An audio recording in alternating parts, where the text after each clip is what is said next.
사랑하는 교우 여러분, 지난 한 주간도 주의 은혜 가운데 다들 평안하셨습니까? 가을빛이 완연합니다.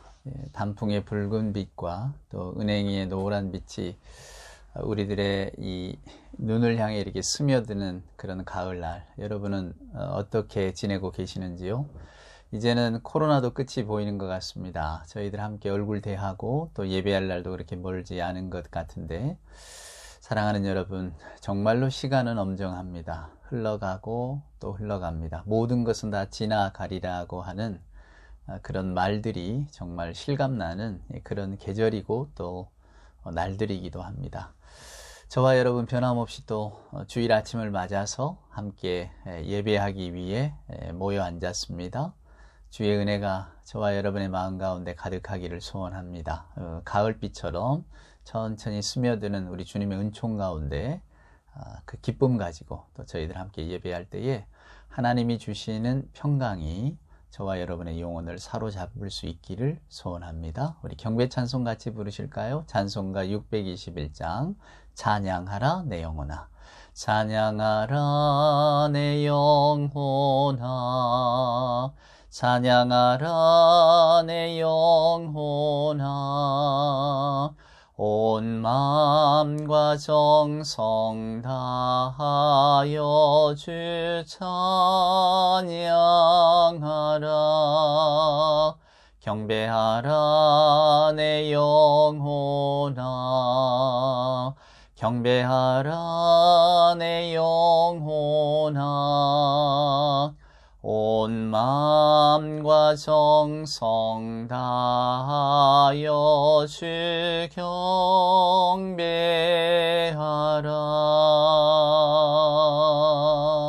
아멘. 사도신경으로 우리들의 신앙을 고백합니다. 전능하사 천지를 만드신 하나님 아버지를 내가 믿사오며 그 외아들 우리 주 예수 그리스도를 믿사오니 이는 성령으로 잉태하사 동정녀 마리아에게 나시고 본디오 빌라도에게 고난을 받으사 십자가에 못 박혀 죽으시고 장사한 지 사흘 만에 죽은 자 가운데서 다시 살아나시며 하늘에 오르사 전능하신 하나님 우편에 앉아 계시다가 저리로서 산 자와 죽은 자를 심판하러 오시리라. 성령을 믿사오며 거룩한 공예와 성도가 서로 교통하는 것과 죄를 사하여 주시는 것과 몸이 다시 사는 것과 영원히 사는 것을 믿사옵나이다. 아멘. 성시를 함께 교독합니다. 오늘의 성시는 교독문 45번입니다. 시편 103편 가운데 가로 뽑은 말씀입니다. 교독문 45번. 내 영혼아 여호와를 송축하라. 내 속에 있는 것들아 다 그의 거룩한 이름을 송축하라. 내 영혼아 여호와를 송축하며 그의 모든 은택을 잊지 말지어다. 그가 내 모든 죄악을 사하시며 내 모든 병을 고치시며 내 생명을 파멸에서 속량하시고 인자와 긍휼로 관을 씌우시며 좋은 곳으로 내 소원을 만족하게 하사 내 청춘을 독수리같이 새롭게 하시는도다. 여호와는 긍휼이 많으시고 은혜로우시며 노하기를 더디하시고 인자하심이 풍부하시도다. 자주 경책하지 아니하시며 노를 영원히 품지 아니하시리로다. 우리의 죄를 따라 우리를 처벌하지는 아니하시며 우리의 죄악을 따라 우리에게 그대로 갚지는 아니하셨으니 이는 하늘이 땅에서 높음같이 그를 경외하는 자에게 그의 인자하심이 크심이로다. 동이 서에서 먼 것 같이 우리의 죄과를 우리에게서 멀리 옮기셨으며 아버지가 자식을 긍휼히 여김같이 여호와께서는 자기를 경외하는 자를 긍휼히 여기시나니 이는 그가 우리의 체질을 아시며 우리가 단지 먼지뿐임을 기억하심이로다. 아멘. 오늘 예배 찬송은 찬송가 438장입니다. 내 영혼이 은총 입어. 너무 귀하고 좋은 찬송. 참 이 찬송을 부를 때마다 저는 마음이 편안해짐을 느낍니다. 자, 찬송가 438장 1절과 3절 함께 같이 찬송합시다. 내 영혼이 은총 입어 중한 죄짐 벗고 보니 슬픔 많은 이 세상도 전국으로 기도하도다. 할렐루야 찬양하세. 내 모든 죄 사함 받고 주 예수와 동행하니 그 어디나 하늘나라 주의 얼굴 뵙기 전에 멀리 뵈던 하늘나라 내 맘속에 이루어지니 날로 날로 가깝도다. 할렐루야 찬양하세. 내 모든 죄 사함 받고 주 예수와 동행하니 그 어디나 하늘나라 높은 산이 거친 들이 초막이나 궁궐이나 내 주 예수 모신 곳이 그 어디나 하늘나라 할렐루야 찬양하세. 내 모든 죄 사함 받고 주 예수와 동행하니 그 어디나 하늘나라. 아멘. 참 귀한 찬송입니다. 우리 함께 기도하겠습니다. 사랑과 은총으로 함께 하시는 아버지 하나님 감사합니다. 지난 한 주간의 삶 가운데 동행하여 주시고 저희들 편안할 때나 또 마음의 고통으로 근심으로 잠 못 이룰 때에 세상의 일로 환하게 웃을 때나 혹은 근심하여 이맛살을 찌푸릴 때에도 우리 주님 함께 하시고 저희들이 하나님의 자녀임을 잊지 않도록 삶을 선하게 인도하여 주시니 하나님 감사합니다. 저희 마음과 또 우리를 둘러싸고 있는 이 변화무쌍한 사회가 아버지 하나님 기도로 또 믿음으로 치유하기에는 너무나 깊은 줄 압니다. 누구나 다 몸과 마음이 병들어 있고 또 영적으로 황폐해 있고 때로는 사회도 탐욕과 부정에 의해 희생당하고 또 여러 가지 예기치 않은 큰 슬픔에 갇혀 있는 그런 사람들이 많은데 저희들은 단순히 기도로만 그저 우리 주님의 도움을 요청하고 살아갈 뿐입니다. 아버지 하나님, 저희들 하나님께 또 우리 주 예수 그리스도의 이름으로 기도하는 것으로 그치지 않게 하시고 저희들의 삶의 모습으로 조금이나마 하나님께서 우리에게 맡기신 하나님을 사랑하고 이웃을 사랑하라는 그 큰 명제, 그 명령을 감당할 수 있도록 주여 도와주시옵소서. 기도로만 핑계 삼지 않게 하시고 저희들의 삶의 열매로 하나님 앞에 하나님의 자녀다운 모습으로 나아가는 저희들이 되게 하여 주옵소서. 이 시간도 예배하며 주님 앞에 고개 숙인 저희들, 무엇보다 저희들 마음속에 가득 차 있는 나라고 하는 우리 스스로를 내려놓을 수 있는 은혜를 하나님 허락하여 주시옵소서. 저를 긍휼히 여겨주시고 저의 자랑을 다 물리쳐 주시고 우리 안에 가장 근본 깊은 곳에 또아리 틀고 앉아있는 나라고 하는 생각을 내려놓을 수 있도록 그리하여 오늘 내 속에 우리 주님만이 살아계실 수 있도록 하나님 주의 성령께서 함께하여 주시옵기를 간절히 소원합니다. 주의 이름을 부르고 기도할 때나 주의 이름을 높이며 찬송할 때나 주님의 말씀을 드릴 때에 온전히 내가 아닌 주의 성령께서 내 안에 계셔서 진실로 아버지 하나님의 말씀을 감사함으로 또 무거움으로 받게 하시고 그 말씀을 곰곰이 되새김질하며 살아가는 하나님의 자녀로서 하나님의 아들, 딸로서 부끄러움 없는 삶의 길을 걸어갈 수 있도록 주님 인도하여 주시옵소서.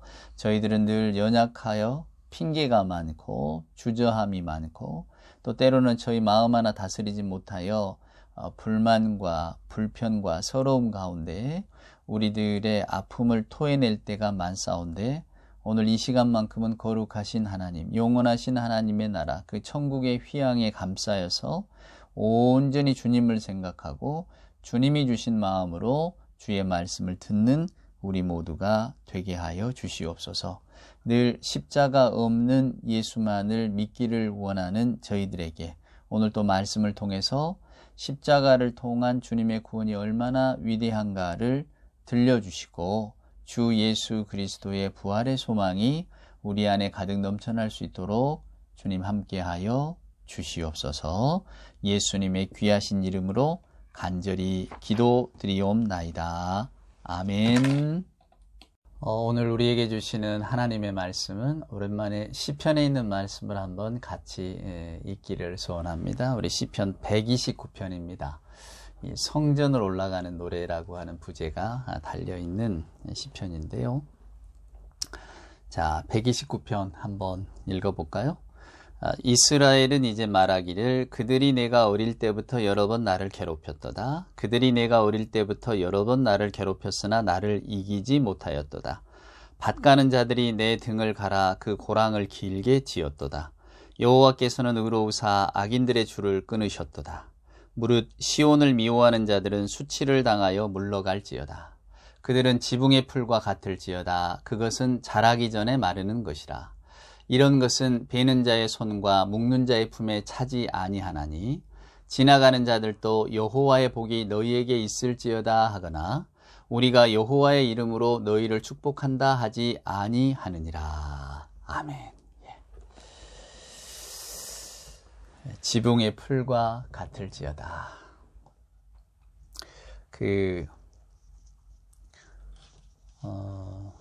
요즘 사회가 어지럽고 또 어지럽습니다. 여러 가지 들리는 말들.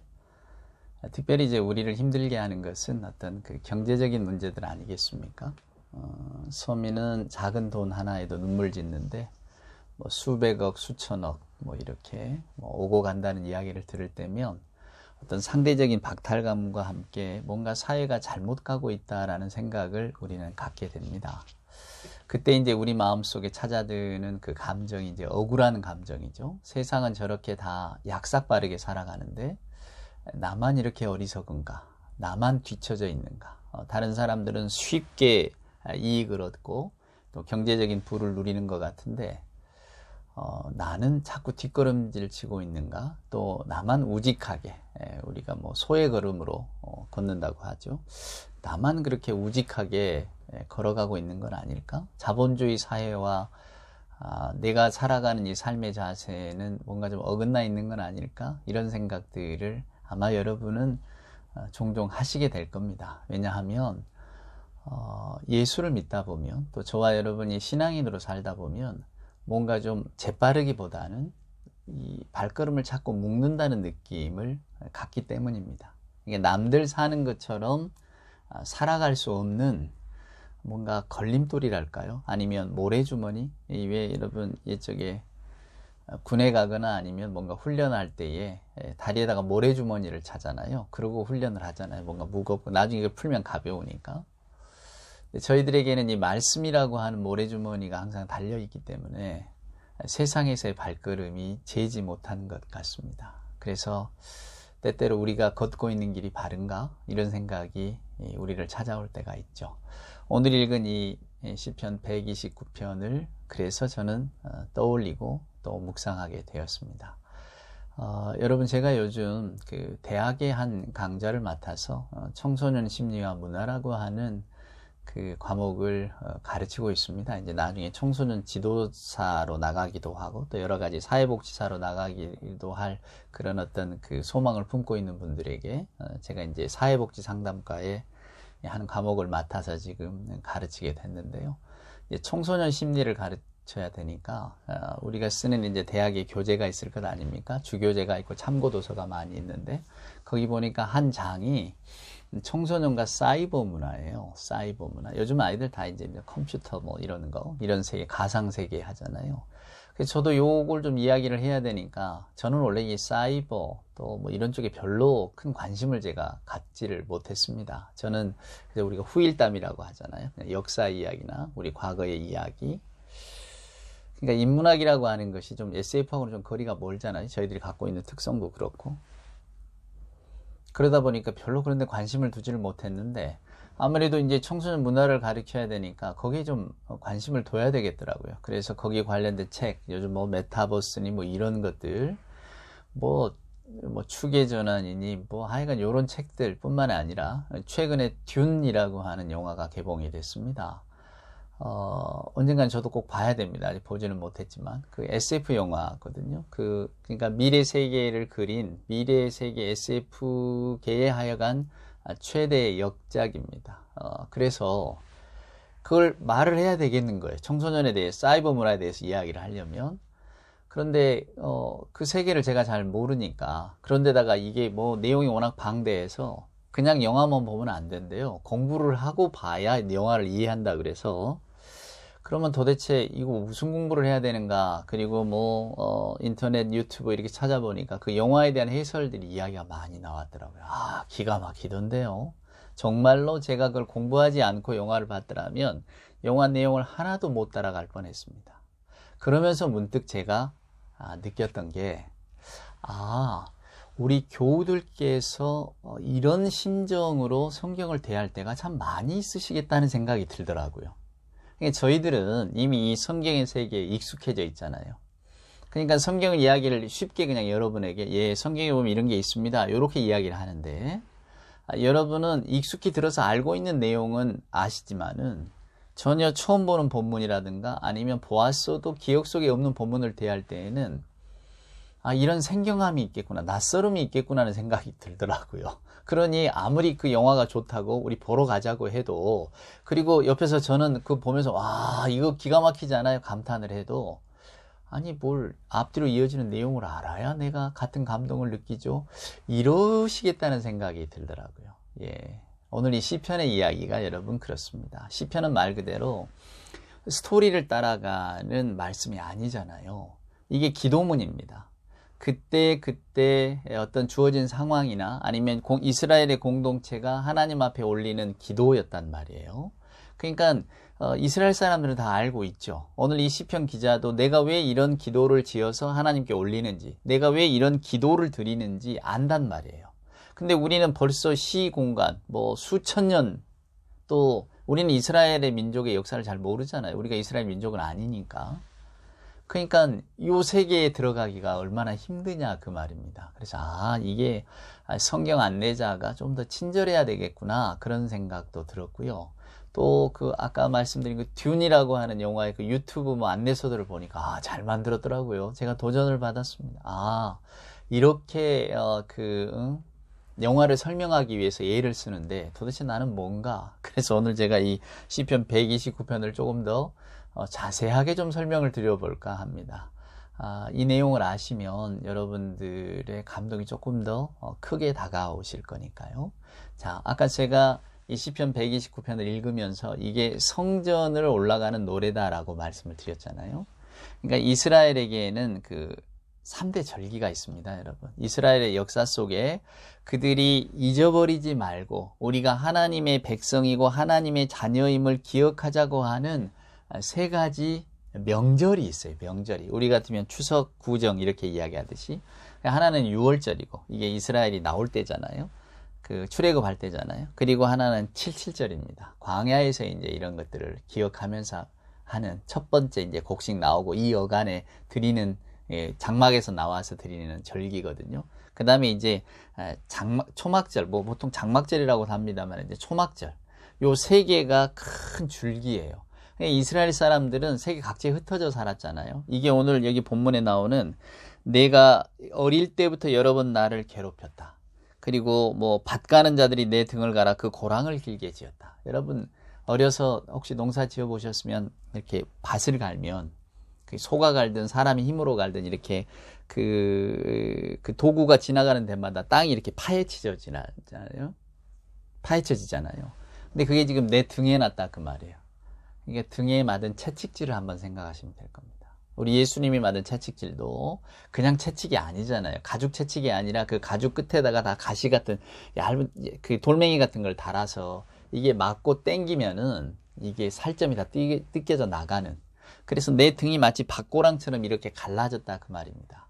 이것은 이스라엘의 노예적인 삶을 표상하는 겁니다. 그러니까 이스라엘 백성들은 어려움을 많이 당했죠. 그렇지만 그 어려움을 당하면서 항상 우리가 하나님의 자녀라고 하는 사실을 기억했다 그 말입니다. 하나님의 구원 통치가 기다리고 있음을 믿고 있었다 그 말이에요. 그러니까 그 믿음이 있었기 때문에 그들은 어떤 어려움을 겪어도 끝까지 하나님을 신뢰할 수 있었다. 그게 지금 요 시편 129편에 담겨 있는 내용이거든요. 그러니까 성전을 올라가는 노래라고 하는 것은 이렇게 초막절, 77절, 6월절 세 번의 절기들이 항상 이스라엘 사람들이 예루살렘 성전에 와서 하나님 앞에 제사를 지내게 되는 그 과정입니다. 그러니까 일종의 의무였어요. 이스라엘 백성이라면. 근데 이제 다 그럴 수는 없잖아요. 또 그때 당시는 이동 수단이 없으니까 걸어서 와야 되니까 우리가 예수님 그 일대기를 봐도 알잖아요. 이렇게 갈 때에 수위를 그냥 이렇게 타고 간다 그 말입니다. 나가기도 타고 걷기도 하고 말입니다.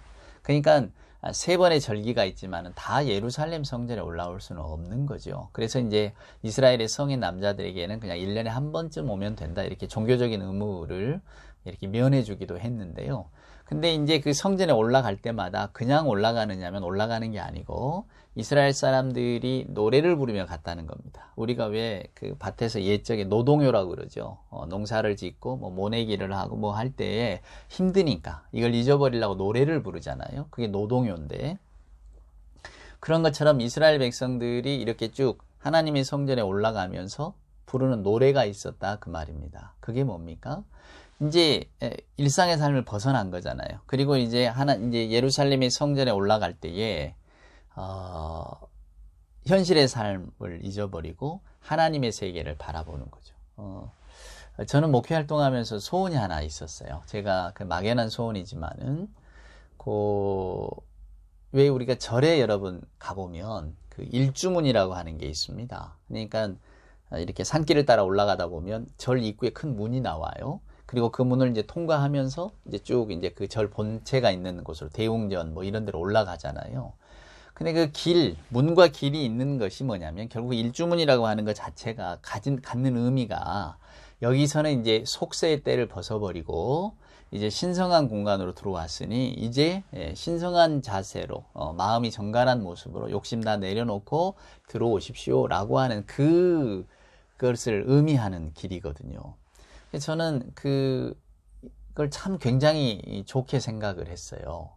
그래서 교회도 여러분 이렇게 막 차에서 내려서 주차장에 올라오거나 교회의 어떤 그 현관이 바로 도로와 면에 있어서 바로 문을 밀고 들어오는 그런 곳이 아니라 반드시 교회 앞에는 대문이 있고 또 교회 예배당까지는 조금 거리가 있어서 그 교회의 대문을 통과하고 거기까지 올 때 그것이 비록 뭐 1분 거리, 2분 거리 뭐 이렇게 짤막한 길이라고 할지라도 우리의 뭔가 일상의 먼지를 내려놓고 거룩한 공기, 거룩한 호흡을 하는 그런 순간들이 있고 예배당 안에 들어와야 이게 조금 뭔가 우리가 예배하는 자리가 되지 않을까, 자세가. 그래서 항상 그 길이 있었으면 했어요. 옛적에 시골 교회들이야 이렇게 교회를 올라가고 또 예배당이 높은 데 있는 경우가 많았으니까 그 길을 올라가면서 뭔가 좀 사람들이 생각하고 또 우리가 거룩한 곳에 들어간다 이런 의미가 있을 것 아닙니까?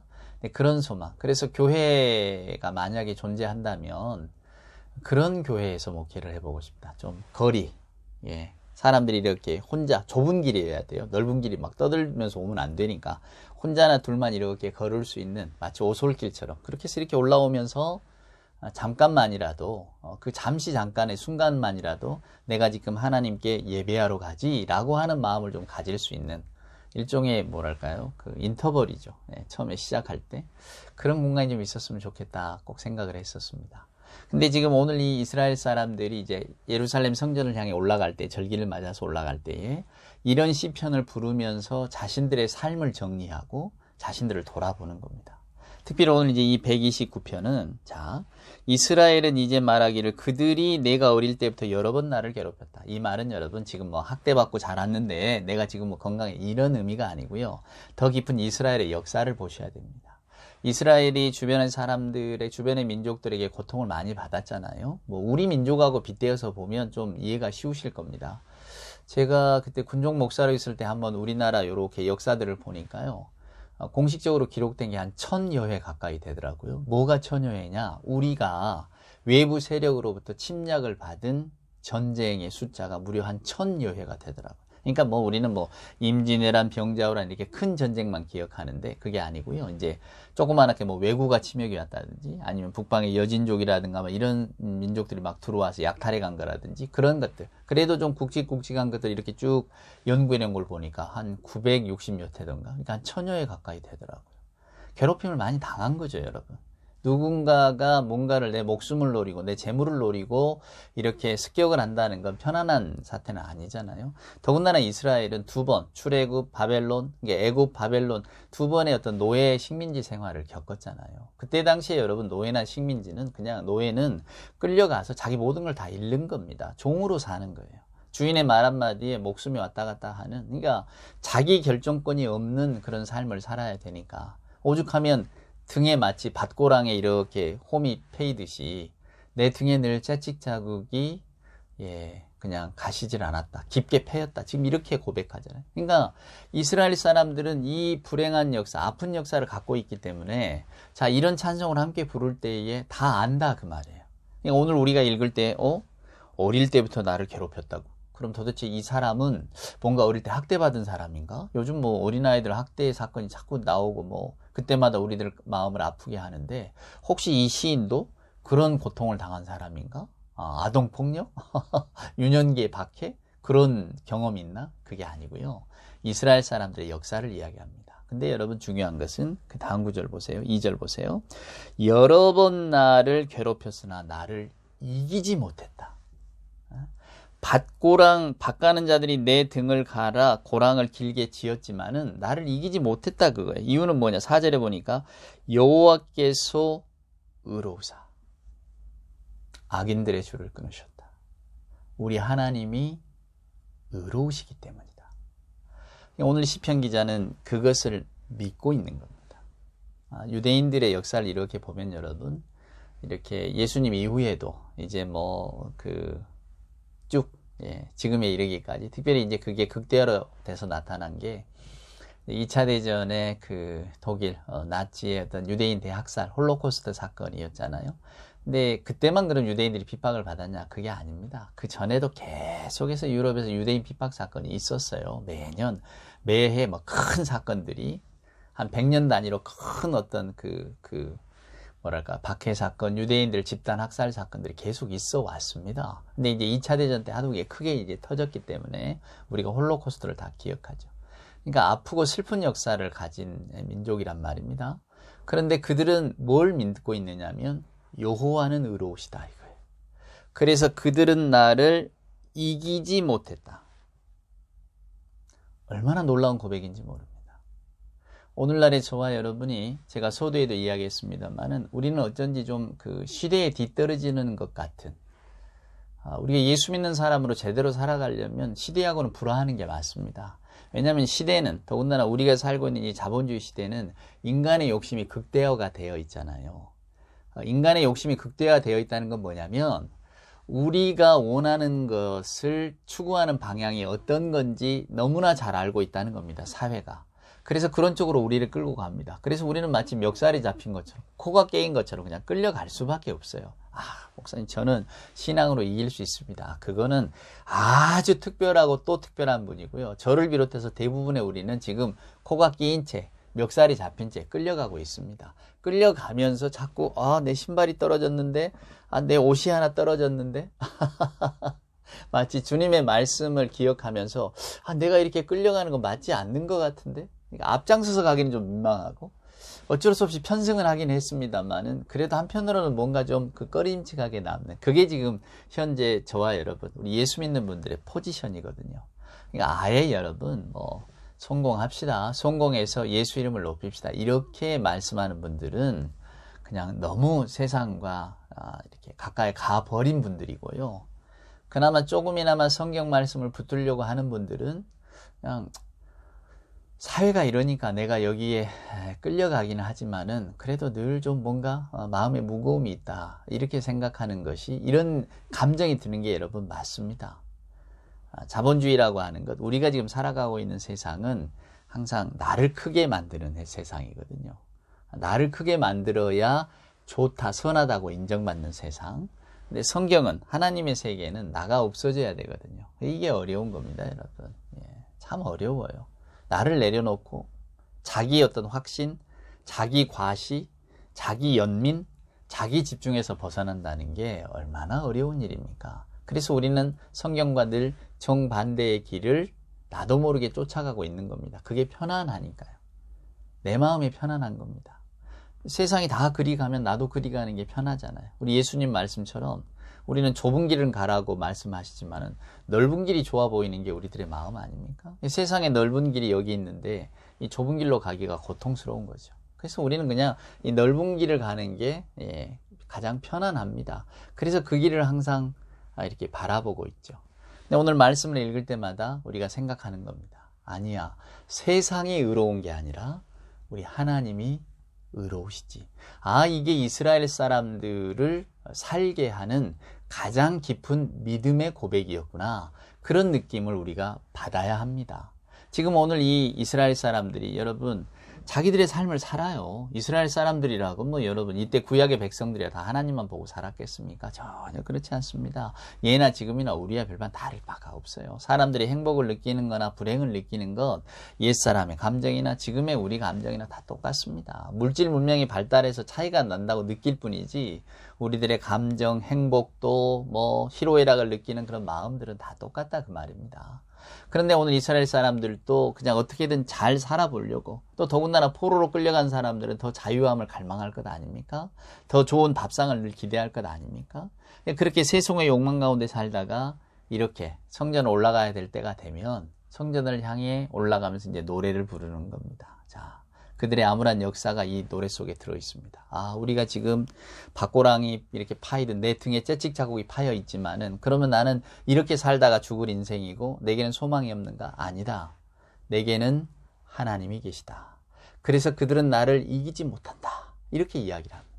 자, 5절 보세요. 이제 5절부터는 또 이게 남유다 북방 이스라엘의 역사 속에서 이 시편을 봐야 됩니다. 이렇게 말하는 시편 해석자도 있는데요. 그냥 저는 오늘 단순하게 이 말씀을 가지고 여러분께 한번 설명을 드려보겠습니다. 자, 시온을 미워하는 자들은 수치를 당하여 물러간다. 시온이라고 하는 것이 그 예루살렘을 실은 뜻하고 있지만 그러나 더 넓게 봐서 우리가 하나님 신앙을 가지고 있는 사람들을 통칭한다고 한번 여겨보십시다. 자, 하나님의 말씀을 믿고 살아가는 사람들을 멸시하고 무시하는 자들은 화가 있다. 지금 그런 말씀이거든요. 즉 하나님의 세계를 무시하고 정반대의 길로 가는, 오늘날 표현으로 비춘다면 신은 없다. 하나님은 없다. 그냥 우리 인간이 최고고 우리가 손으로 만지고 눈으로 보는 세계만이 진짜 세계다. 이렇게 이야기하는 분들을 말하는 겁니다. 그러니까 하나님의 세계를 인정하지 않죠. 자, 그런 분들은 어떤 분들이 되느냐? 6절입니다. 그들은 지붕의 풀과 같을 것이라. 그것은 자라기 전에 마르는 것이라. 이런 것은 베는 자의 손과 묶는 자의 품에 차지 아니하나니. 자, 뭐라고 말합니까? 지붕의 풀과 같다고 이야기합니다. 오늘 지금 이 시편 기자의 마음속에는 자부심이 있어요, 여러분. 이스라엘의 역사가 온갖 세상의 모순과 아픔 속에 고통스러웠잖아요. 근데 무너지지 않았다 그 말입니다. 세상은 자꾸 변하고 또 더 센 압제자들이 나와서 항상 이스라엘 백성들을 압제하긴 했지만 이스라엘 사람들은 하나님의 은은 영원하다. 지금 저들이 득세하는 것 같아도 하나님의 공의는 영원하시기 때문에 하나님의 공의는 무너지지 않는다라고 이야기를 지금 하고 있는 겁니다, 여러분. 이게 그 믿음이 이 안에 담겨 있는 거예요. 그래서 세상에 잘 나가는 사람들을 뭘로 봅니까? 지붕의 풀로 봅니다. 여러분, 지붕의 풀을 생각해요. 지붕의 풀이 이렇게 크게 자라는 것은 폐가밖에 없어요. 그냥 사람들이 사는 집에 지붕의 풀은 잘 자라지를 못합니다. 왜냐하면 풀이 있을 자리가 아니잖아요. 그러니까 지붕의 풀과 같다는 것은 금방 말라 없어질 것이다 라는 이야기입니다. 그리고 여러분 여기 보시면 그것은 자라기 전에 마른다. 그리고 어떤 것은 베는 자의 손과 묶는 자의 품에 차지 않는다. 뭔가 풀을 베거나 묶으려고 하면 뭔가 있어야 되잖아요. 근데 그러지도 못할 만큼 형편없다 그 말입니다. 이 품에 차지 않는다는 말이 기가 막힌 말씀이에요. 제가 여러분께 지금 요한계시록이 우리가 다 끝났잖아요. 그래서 선지서 가운데 구약의 선지자들 가운데 한 편의 말씀을 택해서 여러분과 지금 나눠보려고 준비 중입니다 라는 말씀을 드렸는데, 그래서 이제 당분간은 계속 그 창세기 강의가 끝까지 나갈 거고요. 그 전에 이제 우리가 주일 예배 때 주로 나눴던 창세기의 말씀, 그리고 그 말씀이 다 나가면 이제 그 다니엘서의 말씀을 제가 올리려고 합니다. 다니엘서가 요한계시록과 다니엘서가 실은 묶여있는 책이거든요. 아, 또 무슨 종말론과 묵시야? 뭐 이렇게 생각하실지도 모르지만, 그러나 뭐 여러분 아시는 것처럼 다니엘의 이야기 얼마나 드라마틱합니까? 1장에서 6장까지는 아주 재밌습니다. 7장부터 이제 요한계시록과 비슷한 말씀들이 나오기 때문에, 또 거기에는 적절한 해석이 있어야 여러분들이 다니엘을 읽어도 이렇게 쉽게 이렇게 읽게 됩니다. 그래서 요한계시록을 읽었으면 다니엘서를 읽는 게 어쩌면 순서일 수 있겠다라는 생각이 들어서 지금 다니엘서를 준비를 하고 있거든요. 근데 그 다니엘서를 읽어보면 아주 재미있는 장면이 나와요. 여러분도 뭐 너무 잘 아시잖아요. 그 다니엘서 2장에 보면 벨사살이 나오잖아요. 자기 권력을 과시하기 위해서 화려한 잔치를 베풉니다. 기억나십니까? 1000명을 불러요. 1000명을. 1000명이라는 게 꼭 하나 둘 셋에서 1000명이 아니라 그냥 왕이 부를 수 있는 최대한의 숫자를 말하는 겁니다. 그러니까 어마어마한 사람들, 귀족들을 다 부르는 거예요. 자, 술기운이 거나해졌단 말이에요. 그러니까 이 벨사살이 이제 술기운이 오르니까 그 아버지 느부갓네살이 예루살렘 성전, 예전에 그 예루살렘을 이렇게 함락시켰잖아요. 예루살렘 성전에서 갈취해온 그 금잔이 있었단 말이에요. 솔로몬 시대에 만들어 놓은 금잔. 그것들을 가져오라 그러는 거예요. 실은 하나님께 드린 잔이 다 뺏어간 거잖아요. 근데 그 잔을 갖고 와서 금그릇, 은그릇 다 가져오게 하고 그 그릇에다가 술을 따랐단 말이에요. 그리고 자기들이 섬기는 우상. 여러분, 벨사살이라고 하는 것이 결국은 신이, 바벨론의 신이 나를 지켜준다. 벨 신이 나를 지켜준다. 그런 의미예요. 그러니까 이 왕의 이름 속에 자기의 신앙이 들어있는 거죠. 자, 어찌됐건 그 벨이라고 하는 시인을, 바알이라고 하는 시인을 결국 찬양하기 시작했단 말이에요. 그때 어떤 사건이 일어납니까? 갑자기 사람의 손이 나타나죠. 흰 벽에 손이 나타나서 뭐라고 막 글씨를 씁니다. 왕실에 섞여보게.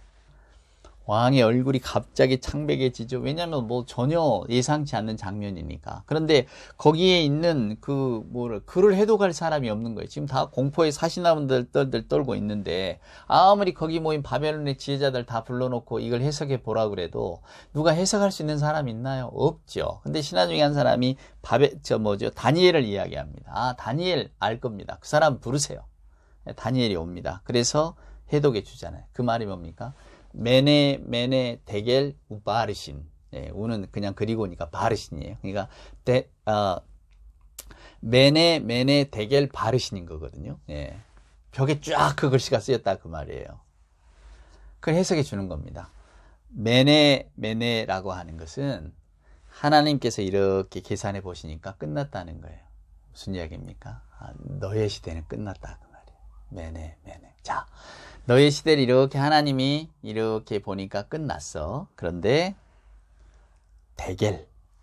데겔이 뭡니까? 하나님이 끝나게 하셨는데 이게 저울이거든요. 저울에 달아보니까 모자라. 저울에 달아보니까 하나님의 마음에 맞지 않아. 그래서 어떻게 됩니까? 바르신은 나뉘다는 뜻이거든요. 네 나라가 나뉘게 될 거야. 너는 죽게 되고 네 나라는 쪼개질 거야. 그 말씀이거든요. 그 왕이 얼마나 여러분 놀랐겠습니까? 왕의 축하잔치 자리가 결국은 자기의 멸망을 선고하는 자리가 됐으니까. 결국 이 벨사살에게 내려진 하나님의 심판, 하나님의 말씀이 뭔가요? 데겔, 품에 차지 않았다 그 말이에요. 너는 모자랐어 이 말이에요. 너는 부족했어. 오늘 시편 기자가 말하잖아. 이런 것은 베는 자의 손과 묶는 자의 품에 차지 아니하리니. 지나가는 자들도 여호와의 복이 너희에게 있을지어다. 이렇게 말을 안 할 것이다. 왜냐하면 보면 아니까. 그렇죠? 여러분 한번 이 지붕 위의 풀을 한번 생각해 보세요. 쉽게 마릅니다. 왜? 그가 있을 자리가 아니니까. 요즘 우리 사회를 떠들썩하게 하는 그런 일들이 있죠. 수백억의 뭉칫돈이 오고 가고 또 마치 호의호식을 할 것 같이, 정말로 얼마나 그들의 눈에는 세상이 쉽게 보였을까. 근데 세상은 그렇게 흘러가지 않습니다. 세상에도 정의라는 게 살아있어서 자정작용을 하거든요. 근데 여러분, 더 놀라운 것은 우리 하나님의 손길입니다. 오늘 이스라엘 백성들, 오늘 이 시편 기자의 고백은 우리가 역사적으로 얼마나 어려움을 당했는지 잘 알고 계시지요. 우리가 다 압니다. 우리가 그 슬프고 아픈 역사를 겪어왔습니다. 지금도 그 와중에 있는지 몰라요. 하지만 그럼에도 불구하고 우리는 말할 수 있어요. 그들은 우리를 이기지 못합니다. 나는 그들에게 지지 않습니다. 우리는 그들에게 패배하지 않습니다. 왜냐하면 하나님은 의로우시기 때문에. 우리는 그 하나님을 믿습니다. 라고 하는 겁니다. 그래서 우리는 당당할 수 있다는 거예요. 세상은 화려한 것 같아도 실은 지붕 위의 풀과 같습니다. 하나님의 품에 들지 않아요. 하나님이 다신 저울에 합하지가 않아요. 그래서 그들은 금방 마르고 사라지게 될 것입니다. 오늘 우리는 지붕 위의 풀과 같은 세상을 봅니다. 여러분, 때때로 그 지붕 위의 풀이 아름답게 보일 수 있습니다. 그리고 그 풀이 우리에게 다가올 때가 있습니다. 하지만 우리는 어차피 그리스도의 이정표를 표대 삼아 살자고 마음먹은 사람들 아닙니까? 주님이 가르쳐 주시는 대로 걸어보겠다고 결심한 사람들 아닙니까? 주님의 십자가가 가르치는 대로 한번 제가 걸어가 볼게요. 하나님과 약속한 사람들 아닙니까, 여러분? 오늘 이스라엘 사람들과 같은 그런 확신과 소망을 가지시기를 소원합니다. 우리 하나님은 의로우시다. 결국 인간의 삶은 지붕 위의 풀과 같은 것이다. 하나님의 품에 차지 않는 것이다. 세상에 아무리 화려한 것으로 유혹하거나 혹은 나를 그런 길을 걷지 않는다고 바보라고 손가락질해도 나를 이기지는 못할 거야. 나는 세상에 지지 않을 거야, 여러분.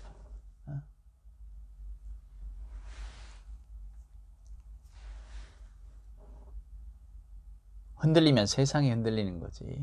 세상이 흔들린다고 나까지 흔들려서는 안 되지 않습니까? 이게 믿음의 성숙인 것 같습니다. 벌써 10월에 이제 마지막, 금방 11월이 오고 12월이 옵니다. 달력이 끝을 향해 달려가고 결국은 또 한 해가 바뀌듯이 우리 인생도 언젠가는 끝을 향해 달려가지 않겠습니까? 여러분, 그때 오늘 이 성전으로 올라가는 이스라엘 백성들의 노래를 기억하시면서 그들은 나를 이기지 못할 거야. 세상은 나를 이기지 못할 거야. 지붕 위의 풀과 같은 거야. 이런 마음으로 나는 하나님의 의로우심을 믿기 때문에 하나님이 기뻐하시는 삶의 길을 나는 선택하고 걸어가야지. 그 마음으로 살아가시는 여러분. 가을이 되면 과일도 있고 다 세상이 성숙한 것 같잖아요. 화려한 것도 다 떨어뜨리고. 그런 것처럼 우리도 좀 더 깊어져 가는 신앙인, 조금 더 성숙해져 가는 신앙인. 그럴 때에 오늘 읽은 이 시편 129편의 말씀이 또 살이 되고 피가 되는 이 한 주간도 지붕 위의 풀을 묵상하시면서 한 주간을 복되게 보내는 여러분이 되시기를 주님의 이름으로 축원합니다. 기도하시겠습니다.